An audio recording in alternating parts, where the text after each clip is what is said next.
Hello, welcome to star jeans and fancy sarees.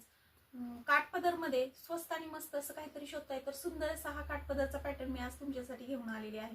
साड्या तुम्ही पाहू शकता, सुंदर अशा साड्यांचा पॅटर्न मी तुमच्यासाठी घेऊन आलेली आहे. गिफ्टिंगसाठी, आहेरासाठी किंवा लग्न समारंभामध्ये आहेरासाठी सुद्धा सुंदर असा साडीचा पॅटर्न आहे. साडी तुम्ही पाहू शकता, साडीवरती सुंदर अशी ग्लेज दिलेली आहे. त्याचबरोबर पूर्णपणे साडीवरती बुट्ट्या दिलेल्या आहेत. एक पीस मी तुम्हाला ओपन करून दाखवते. पहा, साडीची ग्लेज पहा. मस्त असा हा काठपदरचा पॅटर्न आहे. साधारण 500 रुपयाच्या आतमध्ये या साड्या तुम्हाला मिळतील. आणि साडीचा जो पदर असेल त्या पद्धतीनेच साडीचा कॉन्ट्रास्ट मध्ये ब्लाउज पीस राहणार आहे. पूर्णपणे गोल्डन जरीमध्ये साडीवरती बुट्ट्या दिलेल्या आहेत. कांचीपुरम मध्ये सॉफ्ट असा हा साऊथ सिल्क पॅटर्न मी तुमच्यासाठी घेऊन आलेली आहे. साडी जर तुम्हाला आवडली तर तुम्ही आपल्या व्हॉट्सअप नंबरवरती जाऊन याचं ऑनलाईन बुकिंग करा किंवा शॉपमध्ये येऊन सुद्धा तुम्ही याची खरेदी करू शकता. व्हिडिओला लाईक करा, कमेंट करा, शेअर करा. Bye bye.